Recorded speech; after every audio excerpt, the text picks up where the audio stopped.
madaxweyne farintani waa codsi ay dirayaan suxufiyiinta Soomaaliland taasi oo kugu socota adiga madaxweyne waxaanu ka codsanaynaa inaad xurriyadiisa u soo celiso oo xabsigaad ka sii dayso Cabdimaalik Sheekh Muuse Coldoon oo ah wariye samafala hawlihii uu qabtayna dad badan oo dan yar ah ugu gargaaray oo wax qabadkaasi maanta uu yahay mid muuqda wariye Cabdimaalik Muuse Coldoon xariga wariyahaas waxaan u arkaa mid aan sax ahayn waxaanu hadda noqonayaa wariyihii ugu muddada dheeraa ee intaa xidhnaada Soomaaliland madaxweynaha qaranka jamhuuriyadda Soomaaliland mudane Muuse Biixi Cabdi waxaanu ku codsanaynaa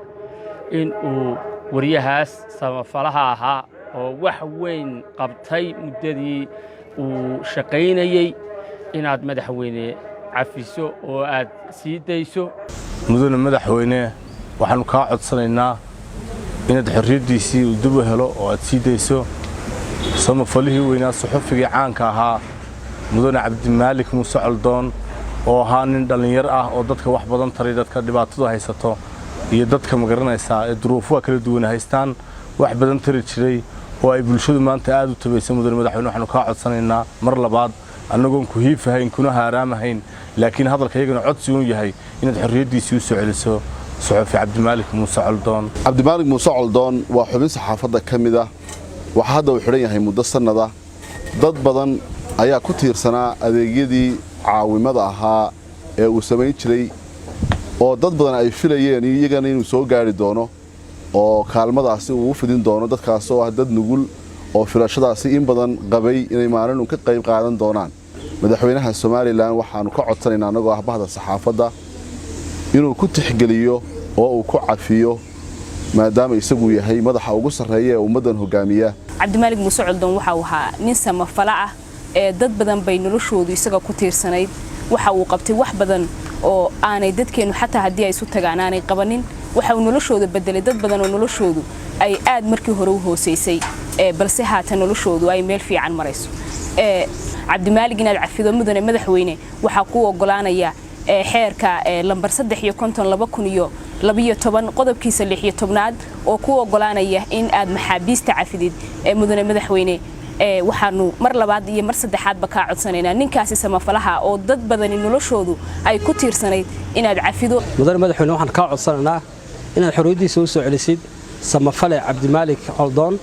oo muddo sanada imaka xidhan madaxweynahana waxaan mar labaad u soo jeedinaynaa in samafale Cabdimaalik Muuse Coldoon uu cafiyo isla markaana xorriyadiisii dib u helo mudane madaxweyne waxaan ka codsanaynaa samafalku sameeyay Cabdimaalik inaad ku cafiso oo xorriyadiisa u soo celiso anagoo warbaahintiya madaxweyne Coldoon waxa u baahan cid kasta oo baahan Coldoon wuxuu ahaa samafale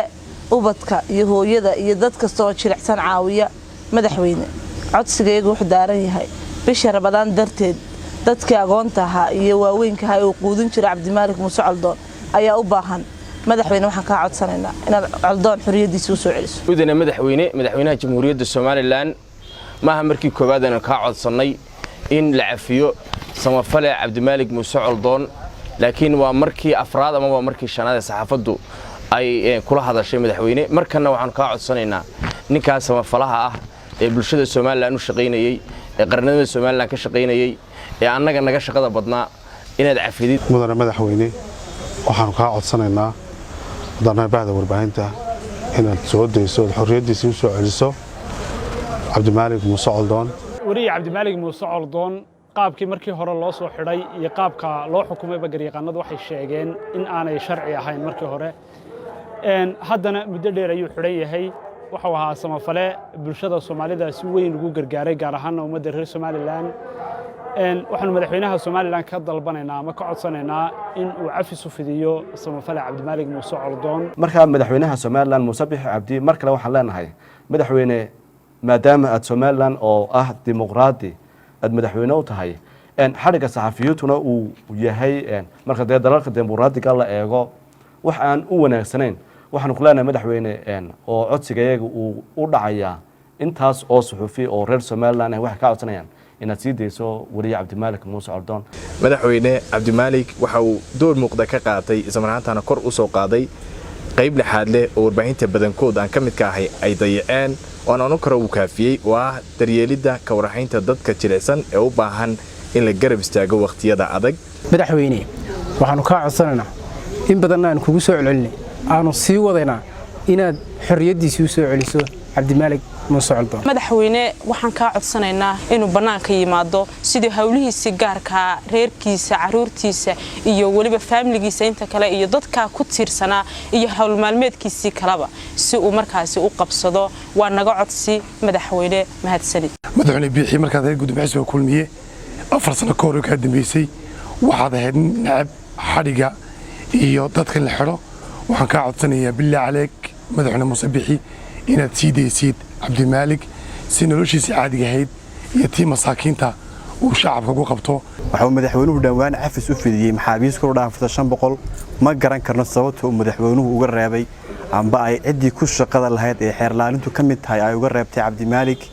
haddii ay taasi dhacday madaxweynuhu awood uu u leeyahay waxaan ka codsanaynaa mudane madaxweyne inaad cabdimaalig aad cafis u samayso codsigeena ma aha kii koowaad ma noqon doono kii ugu dambeeyay ilaa intuu cabdimaalig cafis leeyahay cabdimaalig sheekh muuse coldoon waxaan aaminsanahay inuu ahaa saxafigii ugu waxtarka badnaa uguna waxqabadka badnaa ee dalkiisa Soomaaliland iyo dadkiisa jilicsanba wax taray ilaahay subxaanahu wa ta'ala ayaa laga yaabaaba dadkaas maatada ay caawin jiray inuu ugu naxariisto oo ku jannayo sidaa darteed qaranka jamhuuriyadda Soomaaliland waxaan ka codsanayaa wanaagii tirada badnaa ee cabdimaalig dalkiisa iyo dadkiisa u taray in loogu naxariisto laguna cafiyo xorriyadiisana dib loogu soo celiyo madaxweynaha ka codsanaa inuu bal eego dhawaaqyada ka soo yeedhaya dadka jilicsan ee u gargaari jiray iyo sidoo kale warbaahinta intaasi ka codsanaysa in cafiska uu fidiyo cabdimaalig sheekh muuse coldoon waxa uu ahaa wariye samafal ah waxa uu wax taray bulsho badan waxa uu wax u qabtay bulsho badan madaxweyne waxaanu kaa codsanaynaa waxa uu taray ee bulshada ugu taray inaad darteed ku cafisid kuna sii daysid wariye samafal cabdimaalig muuse coldoon waa wariye wax badan taray dadka danyarta iyo inta baahan waxaan ku kalsoonahay in madaxweynaha Soomaaliland uu codsiga iyaga aqbali doono maadaama uu yahay madaxweyne si dimuqraadiya loo doortayna oo dimuqraadiyadda iyo xorriyadda qowlka ilaalin doono oo ka codsanayna inuu markasta xorriyadda qowlka iyo dimuqraadiyaddaba ilaaliyo wariye cabdimaalig muuse coldoon mar kale waxaan leenahay madaxweyne codsiga iyaga aqbal oo xabsiga ka sii daamo oo ka qaata